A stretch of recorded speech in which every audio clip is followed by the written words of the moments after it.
म्हटलं नाही कधी की मला याच्यात मीठ कमी आहे, कधी म्हटले नाही की कुठलं आणलं, जारचं आणलं नाही, फिल्टरचं आणलं नाही, कधी म्हटले नाही. जे जसं असेल ते तसं त्यांनी स्वीकारलं. कुठलीही उणीव आम्हाला दाखवली नाही. इथं कमी आहे असं कधीच म्हटले नाही. आम्ही जसं दिलं तसं त्यांनी ते घेतलं. अतिशय मायपणा त्यांचा आमच्यावर आहे.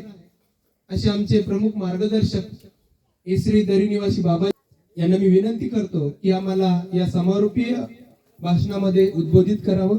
दंडवत प्रणाम. सर्वज्ञ श्री चक्रधर स्वामी की जय. ब्रह्मविद्या आधारित आत्मशुद्धी निरूपण सोहळा 25 डिसेंबर ते 1 जानेवारी सर्वज्ञ सेवा वास्तविक मंडळाच्या वतीनं आयोजित केलेला होता. त्या कार्यक्रमाचे अध्यक्ष परमपूजनीय परमहंत पुन्हा शिवरानिवासी बाबाजी. त्याचप्रमाणे आपल्याला शुभचिंतन शुभाशीर्वाद देण्यासाठी माझे हितक्ष परमपूजनीय परमहंत आचार्य श्री गंगापूर निवासी मोठे बाबाजी. त्याचप्रमाणे आपल्याच मंडळातून आत्ता दीक्षित झालेले परमपूजनीय दत्तमुनी बाबाजी आणि गंगापूर निवासी संदेवराज दादाजी, बाबेराज बाबाजी, इतर सर्वच तपस्विनी साधू संत महंत आणि वासनिक बंधू आणि भगिनींनो, मी आज काही जास्त वेळ घेणार नाही, कारण वेळचा अभाव. अनेकांना बोलण्याची संधी द्यायची होती. शांताराम दादा आहे, राठोड साहेब आहे आणि अजूनही, परंतु वेळेच्या अभावापायी त्यांचे सत्र जरी झालेले असले तरी त्यांना वेळ देणं गरजेचं होतं. परंतु वेळेअभावी आपल्याला कार्यक्रमाचं आयोजन नियोजनाच्या अनुषंगाने आयोजकांनी दिलं नाही वेळ, तर त्यामुळं दिलगिरी व्यक्त करतो. आपण गेली 25 तारखेपासून पहाटे 5 ते 6 ही सत्र आपण घेतलं. त्यावेळेस सूत्रपाठावरती आपण मोकळं विवेचन, मोकळं निरूपण केलं. तुमच्या काही शंका वगैरे असतील त्याचं आपण चिंतन केलं. त्यानंतर सकाळी 10 ते 11 संहार प्रकरण आणि संसरण प्रकरणावरती आपण परमेश्वराच्या कृपेने साधू संतांच्या शुभचिंतनाने वासनिक वर्गाला हे समजावं, कळावं, लक्षात यावं. धर्माच्या प्रती त्याची अभिमान, आवडी निर्माण व्हावी, वेच निर्माण व्हावा, वेद निर्माण व्हावा, या अनुषंगाने आपण हे प्रकरण बघत आलो. दुपारी 4 ते 5 परत सत्र झालं आणि संध्याकाळी 8 ते 9 वासनिक सत्र दिलं. वासनिक सत्र प्रत्येक कार्यक्रमामध्ये आपलं असतंच, जेणेकरून वासनिकाला संधी भेटावी, त्याचे विचार मांडता यावेत, त्याची खंत, त्याची तक्रार व्यक्त त्याला करता आल्यानंतर साधू संतांनी त्यावरती धर्मसेवेच्या अनुषंगाने कार्य करावं. हा उपक्रम सर्वज्ञ सेवा वास्तविक मंडळ गेली 25 वर्षापासून राबवत आहे. मी जास्त बोलणार नाही, याचं कारण ह्या 7 दिवसामध्ये आपण जे अनुभवलं, जे ऐकलं, त्यातल्या बऱ्याचशा गोष्टी आम्ही तुम्हाला देण्याचा प्रयत्न केला. त्यातलं अत्यंत महत्त्वाचं आत्मशुद्धीच्या अनुषंगाने आपल्या मनातले जे विचार आहे ते बाहेर काढण्यासाठी एक डस्टबिन मी बनवायला लावली तुम्हाला.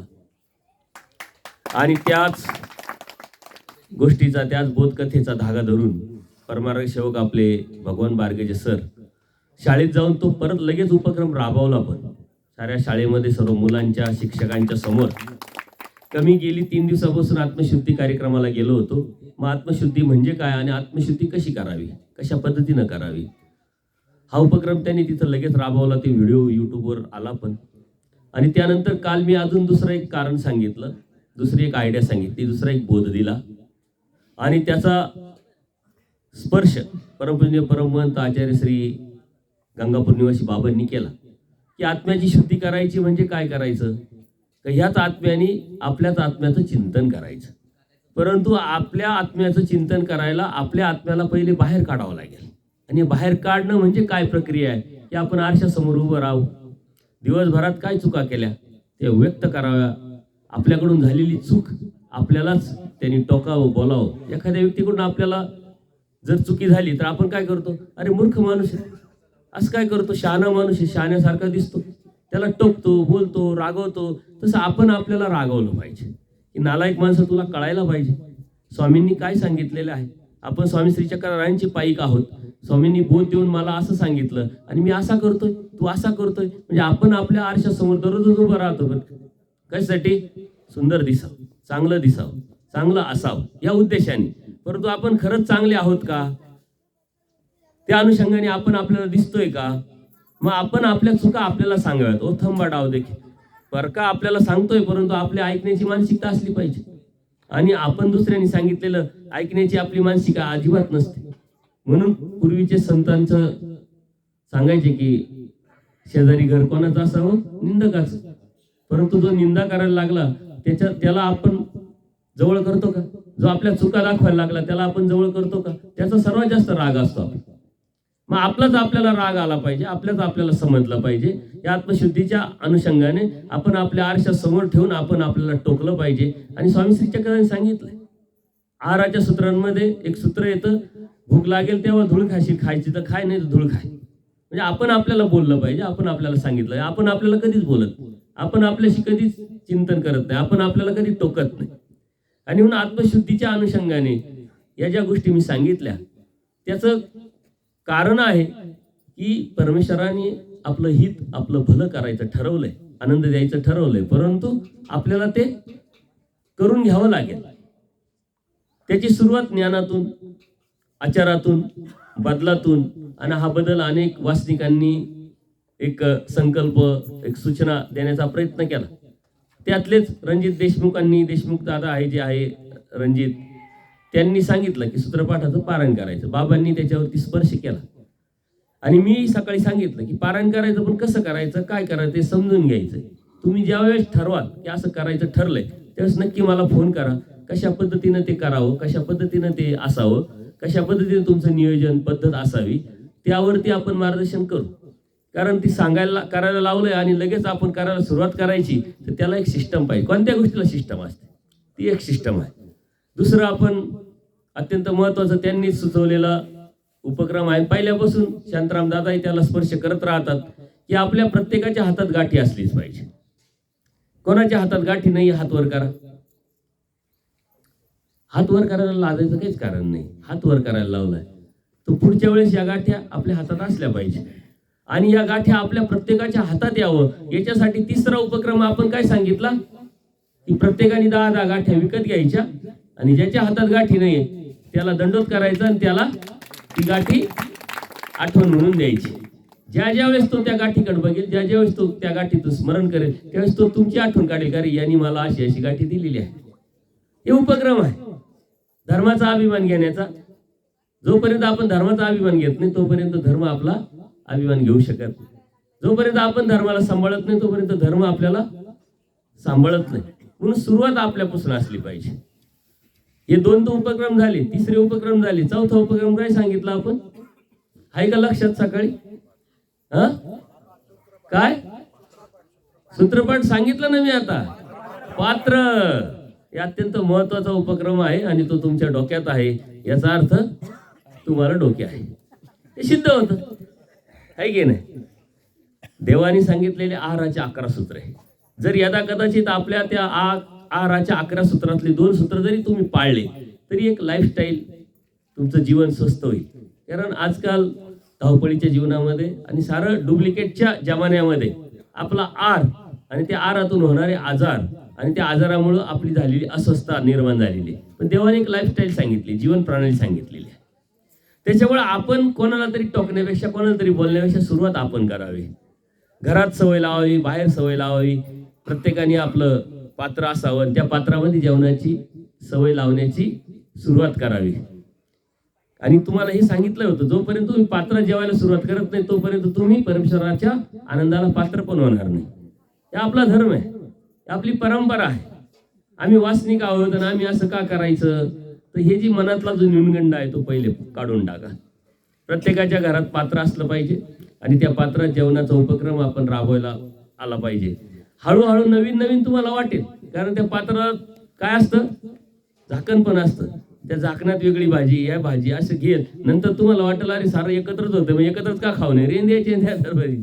एक सूत्राचं नियोजन, एक सूत्राचा आचार केला तरी तुमचा अधिकार वाटतो. आचार्य योग्यता, विचारे दृढता, या विचारातून आपण गेलो पाहिजे. असे कार्यक्रम सर्वज्ञ सेवा वासनिक मंडळाच्या वतीनं वासनिक वर्गासाठी आपण गेली 25 वर्षापासून राबवत आलो. अनेक साधू संतांचं शुभचिंतन, वासनिकांचं प्रेरणा आणि परमेश्वराच्या कृपेने आपण इथपर्यंत पोहोचलो आहे. परंतु कार्यक्रम घेतले, त्या कार्यक्रम घेण्याच्या पाठीमागे एक हेतू असतो, एक उद्देश असतो. आपण अगदी सर्व सेवा वासनिक मंडळाच्या वतीनं महावाक्याचा कार्यक्रम सुद्धा कैवल्यवासी कोणाचा घेतला होता? देवी बिडकर शास्त्री. नाव तरी आठवतंय का हे विचारलं, यांनी भलतंच नाव सांगितलं. तर ह्या ज्या गोष्टी आहे तर ह्या आपण राबवलेल्या आहेत. नितीनदादांनी मंडळाच्या या कार्यावरती थोडासा प्रकाश टाकला. अनेक उपक्रम आपण राबवले आणि प्रयोगातून सिद्ध करण्याचा प्रयत्न केला आणि त्या प्रयोगातून प्रेरणा देण्याचा प्रयत्न केला. असले कार्यक्रम सुद्धा आपण त्याच पद्धतीने राबवतो. ज्यावेळेस हा कार्यक्रम राबवायचा असं ठरलं, मीटिंग झाली, सर्वांनी एक इच्छा व्यक्त केली की आपण मोठ्या प्रमाणात कार्यक्रम राबवायचा. म्हटलं मोठा म्हणजे नेमका काय आहे की नाही? मोठा म्हणजे खूप पैसा गोळा करणं, खूप काही खर्च करणं, याला मोठा म्हणायचं आहे का? असं होण्यापेक्षा माणसं आले पाहिजे, जोडले पाहिजे. तो कार्यक्रम ज्या पद्धतीने आपल्याला राबवायचा तो राबवला गेला पाहिजे आणि जो मेसेज द्यायचा आहे, जो समज द्यायचा आहे ते आपल्याला देता आलं पाहिजे. कोणताही कार्यक्रम घ्यायचा म्हणजे पैशाचा प्रश्न निर्माण होतो. परंतु आपलं पहिल्यापासून मंडळाचं वैशिष्ट्य आहे, आपण कधीही कोणाकडे पैसे मागितले नाही. याच्या पाठीमागं कारण काय की परमेश्वराची कट, परमेश्वराची प्रवृत्ती जर असेल तर कार्यक्रम होतो आणि जशा पद्धतीने व्हायला पाहिजे तसा होतो.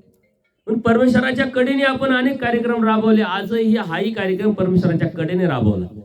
ज्या मिनिटाला कार्यक्रमाचं आयोजन झालं, किरण आहे, संदीप दादा आहेत, सर्व सेवा वासनिक मंडळाचे नाशिक जिल्हा अध्यक्ष सचिव किरण आहे, बारगेजे सर आहे, आपण सर्वच आता बरेचसे नावं घेणे सर्वच होते मीटिंगला.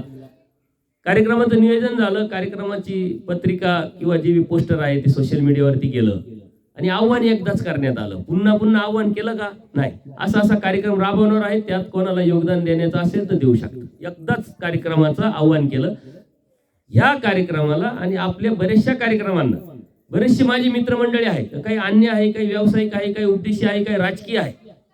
तुम्हाला सर्वांनाच माहिती आहे, माझे कॉन्टॅक्ट आहे, ते डायरेक्ट सांगतात कार्यक्रम घ्यायचा आहे, पूर्ण कार्यक्रम माझ्या नावावर टाक, किती पाहिजे खर्च? ₹1,00,000 ₹2,00,000. म्हटलं नाही, ज्यावेळेस तुम्ही द्याल त्यावेळेस यांना सहभागी कसा मी करून घ्याल, परमेश्वराच्या कडेनी कसा असेल, त्याच्यामुळं तुमचे पैसे मी घेऊ शकत नाही आणि कार्यक्रम राबवायचा तर तुमच्या पैशातून मला राबवायचा नाही. याचं कारण काय की तुम्ही सहभागी व्हा, तुम्हाला जे द्यायचं ते द्या, हरकत नाही. आणि त्या माध्यमातून कोणालाही आव्हान न करता आपापल्या परीनं प्रत्येकाने कोणी 500 दिले, कोणी 1000 दिले, कोणी 2100 दिले, कोणी 2500 दिले, हे स्वतःहून दिले आणि त्या पैशातूनच अनेक कार्यक्रम राबवले गेले. इथून मागे कार्यक्रम राबवले गेले. त्यावेळेस मी आव्हान करायचं की तुम्हाला जितकं द्यायचं तितकं द्या, जो तुटवडा आहे तो भरून निघेल. परमेश्वराची एक आपलं क्रेडिट कार्ड आहे, आपल्याकडे एक ATM आहे, ते तुम्हाला दाखवता येणार नाही, ते आमच्या खिशात राहतं कधी, तर ते ATM मधून पैसे निघतात, त्याच्यावर टेन्शन नाही. अन्नछत्र चालवलं, वैद्यकीय सेवा चालवल्या, ॲम्ब्युलन्स दिल्या गेल्या, भगवद्गीता सूत्रपाठ आजही आपण मोफत वाटतोय, ते वैद्यकीय सेवा आजही चालू आहे. कधी कोणाकडूनही पैसे गोळा न करण्याची परंपरा मंडळाने ठेवली आणि इथून पुढे ते मंडळ ठेवणार आहे. कारण पैसा हा मुद्दाच नाही. इथं धर्मजागृतीच्या अनुषंगाने धर्मापर्यंत जायचं आहे, धर्म लोकांपर्यंत न्यायचं आहे. तर ज्या उद्देशाने, ज्या हेतूने तुम्ही करायला सुरुवात कराल त्याला परमेश्वर सहाय्य करतात. तू उभा ठाकलाशी चिपुरे, पण परमेश्वराच्या कडेने कार्यक्रम झाला पाहिजे. आणि हा जो कार्यक्रम आहे वाढत वाढत जाणार आहे. मागच्या वर्षी कार्यक्रमाला किती लोक होते? 25-30 लोक होते, 50 जास्तीत जास्त शेवटच्या दिवशी. पण आज 100 झाले, पुढच्या वर्षी 150 होणार, त्याच्या पुढच्या वर्षी 200 होणार आहे आणि 1000 पर्यंत जाणार आहे. पण तो हजारांचा जरी कार्यक्रम घ्यायचा ठरला तर अशाच पद्धतीने होणार आहे, मी आजच सांगतो. कारण परमेश्वराच्या कडेने झाला पाहिजे, त्याच्यात सर्वांचं योगदान आलं पाहिजे. मी अन्नछत्राला जायचं, माझ्याबरोबर गाडी भरलेली असायची, 1-2 गाड्या असायच्या. तिथं मी जेव्हा बसायचं हिशोबाला तेव्हा कोणी म्हणायचं माझ्याकडून 500, कोणी म्हणायचं 1000, 2-4 जण असे बसलेले असायचे. त्यांना वाटायचं आपल्याकडे काहीच नाहीये, आपण देऊ शकत नाही. परंतु मी त्यांच्याकडून किती पैसे घ्यायचं? नितीन होता, बाळासाहेब होते, किती पैसे घ्यायचं? ₹10 द्या, ₹1 द्या, ₹5 द्या, परंतु नाही म्हणू नका. याचं कारण की तुमच्या मनातला जो न्यूनगंड आहे, जी भीती आहे, ती निघण्यासाठी हे उपक्रम आम्ही राबवले. आणि आम्हाला जो करतोय त्याला अहंकार वाटायला नको का हा कार्यक्रम मी राबवतोय. माझ्यामुळं होतोय. अहंकार अत्यंत छोट्या प्रमाणात येतो आणि कसा डोक्यावर चढतो याचे धर्मामध्ये अनेक उदाहरणं तुम्हाला देता येईल. आपल्याला तो विषय जायचंच नाहीये. पुढच्याला ठेच मागचा शार. धर्म जागृती करायला निघालो तर आपण पहिले जागृत व्हायला पाहिजे. 10 रुपये दे, 50 रुपये दे, 100 रुपये दे, पण तुझं त्या लिस्टमध्ये नाव येऊ दे. आणि ज्यावेळेस ती लिस्ट निघेल त्यावेळेस माझ्यासारख्याला वाटायला नको की अरे इथं तर 50 लोकांनी दिले, मी कसं म्हणू मी केलाय कार्यक्रम, मी करतोय, मी राबवतो, असं कसं म्हणायचं. ते देवाच्या कडेने आतापर्यंत अनेक कार्यक्रम राबवले आणि त्याच्यात सर्वांना सहभागी होता यावं हाच उद्देश ठेवून मंडळाने कार्यक्रम केले. महावाक्याचा कार्यक्रम घेतला, अत्यंत पारदर्शक, सर्वांनी अनुभवला. पूजनीय बाबाजी होते, सर्व नाशिकची सर्व जिल्हा साधू संत आहे, माझ्यावरती प्रेम करणारे अनेक साधू संत आहे. 4 दिवसापूर्वी परमपूजनीय परमहंत श्री संगराज बाबाजी बी येऊन गेले. काही कारणास्तव अनेक साधू संतांना येता आलं नाही, परंतु अनेकांचे फोन पण आले. परंतु प्रेम आपण करायला लागलो का आपल्याला भेटत असतं.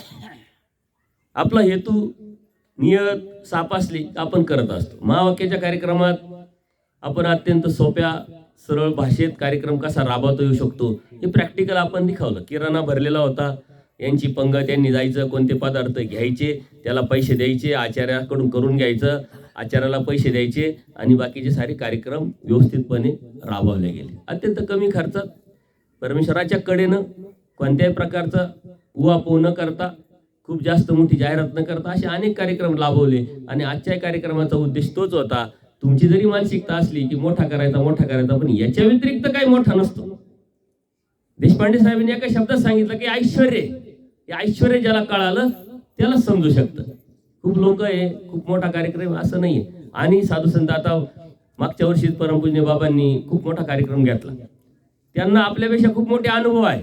पैसे गोळा करणं अनुभव आहे, लोकांचे टोकणं अनुभव आहे. जो करतो त्याला त्रास होतोय, विरोध होतोय, आणि ज्यांनी चांगल्या पद्धतीने कार्यक्रम केला त्यालाही लोक बोलल्या जातात. आणि त्यांची धर्माच्या प्रती असली तळमळ, इच्छा, प्रेम, त्याच्यामुळे ते ऐकू शकतात. पण आपला स्वभाव तसा नाही. त्याच्यामुळे त्यांची पद्धत कामाची आणि आपली पद्धत कामाची, त्यांची पद्धत सेवेची, आपली पद्धत सेवेची वेगळी जरी असली तरी उद्देश मात्र एकच आहे. त्यांनी मोठा कार्यक्रम राबवला आणि अनेक साधू संत कार्यक्रम राबवत असतात. आपण ते करू शकत नाही, कारण आपण संसारातून, प्रपंचातून आलेलो आहे. मानापानात अजूनही अडकलेलो आहे. कोणीतरी काहीतरी बोललं तर आपण भांडणाला उठू, म्हणून ते आपल्याच्याने होत नाही. तर मग आपण करा, जेवढं होईल तेवढंच करा, खूप जास्त भानगडीत पडायचं नाही. अशा पद्धतीने परमेश्वराच्या कडेने आपण आजपर्यंत एक कार्यक्रम राबवत आलो, पुढे कार्यक्रम राबवत राहणार आहे. त्याच्याही पलीकडचं मंडळाचं अजून एक वैशिष्ट्य तुम्हाला सांगतो. आजपर्यंत जेवढे कार्यक्रम झाले त्या कार्यक्रमाचा जमा पैसा आणि खर्च पैसा लिहिला जातो आणि सोशल मीडियावर टाकल्या जातो.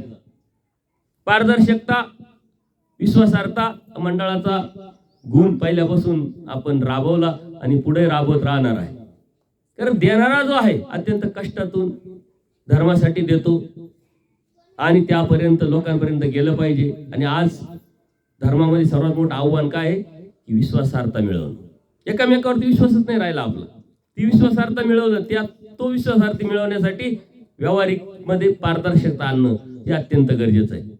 मी आजपर्यंत मंडळाच्या वतीने जे कार्यक्रम राबवले त्याच्या पूर्ण जमा खर्चाची फाईलच माझ्याकडे आहे. कधीही तुम्ही येऊ शकता. चिंतनीचा कार्यक्रम घेतला त्याचाही तुम्हाला दिसेल आणि या छोटे मोठे कार्यक्रम त्यालाही दिसेल. महावाक्याच्या कार्यक्रमाचा लेखाजोखा सुद्धा माझ्याकडे अजूनही आहे. आता ह्या कार्यक्रमाचं सुद्धा उद्या परवाच आता लिहिल्या जाणार आहे. छोटा कार्यक्रम असला तरी टाकले जातं, मोठा कार्यक्रम असला तरी टाकले जातं जमा पैसे. त्यात तुम्हाला मी आव्हान करत की ती लिस्ट चेक करा.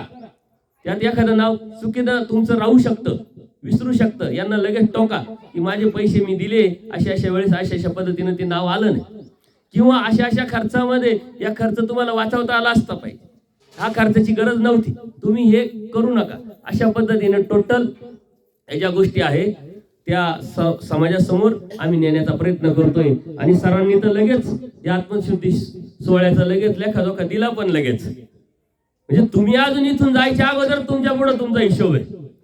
94,000 रुपये जमा झाले आणि 92,000 रुपये खर्च झाले, 2,000 रुपये शिल्कीत आहे. पैसे कोणाकडे मागितले नाही, स्वतःहून दिलेले पैसे. आणि मी यांना काय बोललो होतो, किरण आहे, बारकेचे सर आहे, नितीन आहे, सर्वच आहे. जितका खर्च आहे तितकाच पैसा आला पाहिजे, एक्स्ट्रा पैसा आला नाही पाहिजे. एक्स्ट्रा पैशाने डोकं खराब होतात.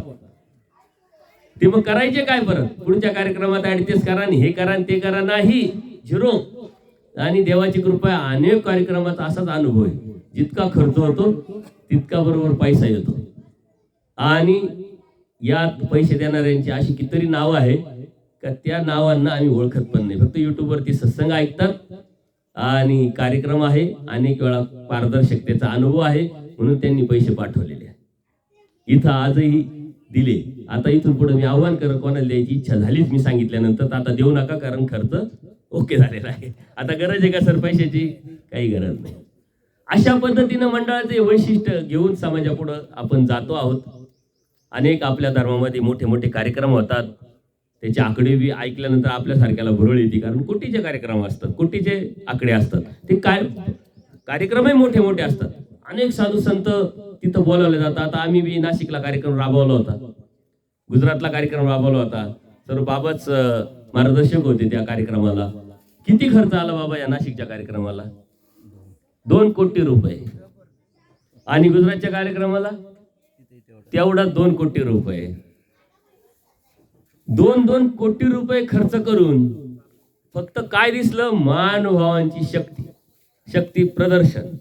राजकीय लोकांना धर्म दिसला, परंतु तेही गरजेचं आहे. मी तुम्हाला सांगतो, तेही गरजेचं आहे. परमेश्वर ज्याच्याकडून जे करायचं ते करून घेत असतो. त्या कार्यक्रमाने नाशिकमध्ये साऱ्या लोकांना समजलं धर्म काय आहे, मानव संप्रदाय काय आहे. मानव संप्रदाय एवढे साधू आहे, एवढे लोक आहे. जो अन्य माणूस आहे तो बी आता दंडवत करायला लागला. कधी कधी उपाधी मानीचे देवाने सांगितलंय, तर उपाधीला मानतात लोक, तर हे उपाधी पण आपल्याला करावं पण लागतं, परंतु ते आपण नाही करू शकत. ज्याचं ज्यांनी करावं त्यांनी ते करावं.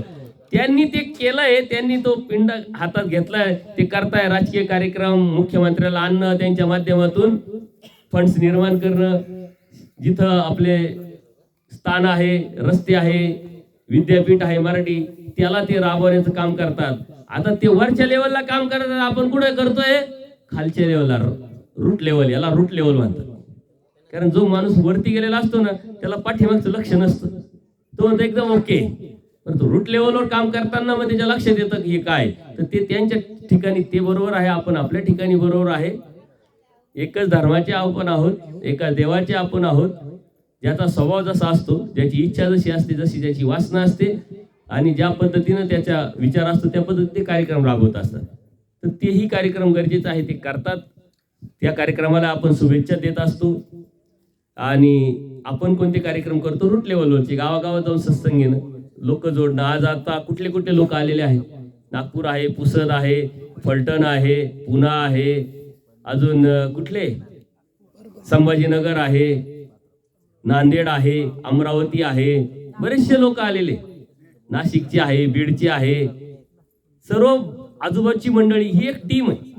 आणि देशपांडे साहेबांनी सांगितलं टीमवर्क काय करू शकतं, खूप मोठं कार्य होऊ शकतं. त्यातून बऱ्याच गोष्टी, संकल्पना मनात आहे, परंतु त्याच्या पाठीमागं भान पण आहे का आपला धर्म निवृत्ती धर्म आहे. जोपर्यंत आपण तयार होत नाही आतून, तोपर्यंत पुढं कार्यक्रम आपल्याला राबवता येणार नाही. म्हणून मंडळाचे वैशिष्ट्य, मंडळाचे कार्यक्रम इथून पुढे जसे मागे झाले तसे इथून पुढे होणार आहे. कार्यक्रम ज्या वेळेस डिक्लेअर होईल त्यावेळेस तुम्हाला जे योगदान देण्याची इच्छा असेल, तुमच्याकडे कोणी येणार नाही, तुम्ही योगदान देऊ शकता. आणि मी तुम्हाला सांगतो, योगदान पैशाच्या स्वरूपात देण्यापेक्षा हजेरीच्या स्वरूपात देणं हे आम्हाला जास्त आवडेल. पैसे देऊ नका, पैशाची आवश्यकता नाही, माणसांची आवश्यकता. इथं माणसं जोडले गेले पाहिजे, माणसंच भेटते नाही, माणसांची आवश्यकता आहे. त्याच्यामुळे तुम्ही बरेचसे सहकुटुंब आले, त्यांचं मी विशेष अभिनंदन करेन की सहकुटुंबासहित कार्यक्रमाला हजेरी केली. 2 दिवस का होईना, 1 दिवस का होईना, शेवटच्या दिवशी का होईना, कारण कुटुंबालाच समजलं पाहिजे, कळालं पाहिजे. आणि बरेच जे पहिल्यापासून बरेचशी मंडळी आली, त्यातले राठोड अण्णा आणि खांदे साहेबांचं विशेष अभिनंदन. सर्वांनी टाळ्या वाजवा. पहिल्यांदा ते एवढे दिवस राहिले, बाकीचे राहतातच, त्याच्यामुळे काही विषय नाहीये. आणि बरेचसे लोक सुरुवातीला आले, त्याच्यानंतर शेवटी आले, म्हणजे सर्वच पूर्णला होतेच. आणि मी सांगत राहतो, आपली ऍडजस्टमेंट, आपल्या कामाची जबाबदारी बघून आपण धर्मसेवा करायची आहे. तिकडं पूर्ण दुर्लक्ष झालं नाही पाहिजे, अजून जबाबदारी आहे आणि याकडे दुर्लक्ष झालं नाही पाहिजे, बॅलन्स ठेवता आला पाहिजे. म्हणून हे तुम्ही बरोबर करताय आणि बॅलन्स ठेवून हा कार्यक्रम इथपर्यंत आलो. या कार्यक्रमामध्ये हा कार्यक्रम राबवत असताना इथं गैरसोय झाली, कारण इथं सोय नव्हती. परमार्गसेवक किरणदादा भडांगे आणि परमसेवक बारगेजे सरांनी जागा घेतल्यानंतर इथं कार्यक्रम राबवा अशी त्यांची मानसिकता होती, सर्वांची मानसिकता होती. पण इथं व्यवस्था नाही. पण तरीही अव्यवस्थेमध्ये तुम्ही येऊन राहिलात, हे तुमचं विशेष कौतुक आहे, विशेष अभिनंदन आहे. पुढच्या वेळेस आम्हाला अंदाज नव्हता म्हणून आम्ही दरवेळेस सांगतो कोणाला यायचं नाव नोंदवा, पण कुणी नाव नोंदवलं नाही. एकदम हातावर बोलण्या इतपत काही लोकांनी फक्त मला फोन करून सांगितलं आम्ही येणार आहे, आम्ही येणार आहे. नाव नोंदणी करा याचा अर्थच हा आहे की नियोजन करण्यासाठी सोपं जाणं. परंतु हा उत्स्फूर्त प्रतिसाद आपला लाभला. पुढच्या वेळेस अधिक जास्त लाभेल हे आम्हाला माहीत आहे, माहीत झालंय. त्यावेळेस नक्कीच इथं वेगळी परिस्थिती असेल, वेगळी व्यवस्था असेल. परंतु अव्यवस्थेत राहूनही परमेश्वराच्या धर्माच्या प्रेमापोटी आपण जेव्हा सत्संगाला येतो आणि ऐकतो, ते खरं परमेश्वरावरचं, धर्मावरचं आपलेपण, लागलेपण आणि प्रेम असतं. ते दररोज व्यवस्था आहेच आपली, घरी गेल्यानंतर आपल्याला जे भेटायचं ते भेटतंच आहे. परंतु इथं तुम्ही आलात, थंडी आहे, अडचणी आहे, परंतु अत्यंत फ्रेशपणे तुम्ही इथं राहिलात, त्याबद्दल मी आभार मानतो. आज सकाळी पहाटे 5 ते 6 आपलं जे प्रायचित्त झालं, त्यानंतर आपण कळत न कळत होणाऱ्या चुकांचा प्रसव मोडलेलाच आहे. परंतु पुन्हा एकदा मी तुमच्या सर्वांक माफी मागल आणि धर्माच्या अनुषंगाने मंडळाच्या वतीनं जे जे कार्यक्रम राबवत असतात त्यामध्ये सहभागी होत चला. आत्ताच देशपांडे साहेबांनी पुस्तकांच्या अनुषंगाने स्पर्श केला. आताही 2 पुस्तकं लिखाण झालेले आहेत, धर्मीय अधिकार नाही आणि मुक्तीचे दरवाजे. याचा पहिला भाग आपण छापणार आहोत. दुसरा भाग याच पद्धतीनं पुन्हा येणार आहे. तुमचे प्रेम, तुमची प्रेरणा, साधू संत शिवचिंतन, परमेश्वराची कृपा यातून या गोष्टी राबवल्या जाणार आहे. त्याच्यातही कोणी योगदान देऊ इच्छित असेल तर देऊ शकता, कारण जितकं योगदान भेटेल तितकं त्याची किंमत कमी होईल. अन्यथा 1000च्या ऐवजी 2000 प्रती छापल्या जातील, किंवा ज्यांनी योगदान दिलं त्या किमतीच्या प्रती मी त्यांना देऊन टाकतो. मग त्यांनी फुकट वाटावं नाही तर विकत बसावं, हे त्यांनी पाहिजे. जसं गाठ्या तुम्ही फ्री वाटतात ना, तशी पुस्तकं तुम्ही प्रेझेंट द्या. आणि हे 4 पुस्तकातले अत्यंत साध्य साधना पुस्तक बऱ्याच सद्भक्तांनी पुस्तकं घेऊन गेले. कोणी 25 नेलं, कोणी 50 नेलं, याच्यासाठी का अन्य लोकांना वाटण्यासाठी. त्यात खूप चांगला रिझल्ट भेटला. भक्ती मार्ग समज गैरसमज दुसऱ्याला देण्यासाठी अत्यंत महत्वाचा आहे. आणि मी तपस्विनी आहे, साधू संतांना पुस्तक देण्यासाठी मी बघितली नातनागायचा या डोऱ्या डोंगरातली रिअल स्टोरी आहे. आत्ता देश आपल्याला त्यावरती ते पुस्तक लिहिलेलं आहे. आणि धर्म एक चिंतन, जो बुद्धिवादी आहे, ज्याला काहीतरी वेगळं ऐकायचंय, वेगळं बघायचंय, वेगळा विचार करायचा, वेगळं वाचायचंय, वेगळं चिंतन करायचंय. आणि धर्म काही वेगळा आहे जे मी बघतोय, त्यासाठी धर्म एक चिंतनातले वेगळे जर तुम्ही जे विषय मांडलेले ते वाचल्यानंतर तुमच्या लक्षात येईल. कारण प्रत्येक वर्गाला समोर ठेवून वेगळ्या पद्धतीनं ती मांडणी केलेली आहे. देवकृपेनं, संतांच्या शुभचिंतनाने मला बोलता येतं, लिहिता येतं. ही परमेश्वराची कृपा आहे. साधू संतांचं शुभचिंतन आहे. माझे जे गुरुवर्य आहे, अनेक निमित्त गुरुवर्य झालेले, त्यांचं शुभचिंतन आहे. जे आपण बोर्डवर नावं टाकलेले त्या सर्व साधू संतांचं माझ्या प्रती अत्यंत प्रेम, आपलेपण, आदर आणि शुभचिंतन, आशीर्वाद असल्यामुळेच इथपर्यंत मी येऊ शकलो. खरं म्हणजे हा जो विषय आहे हा माझ्या योग्यतेचा नाही, माझ्या पात्रतेचा नाही, पण फक्त तुमचा हट्ट.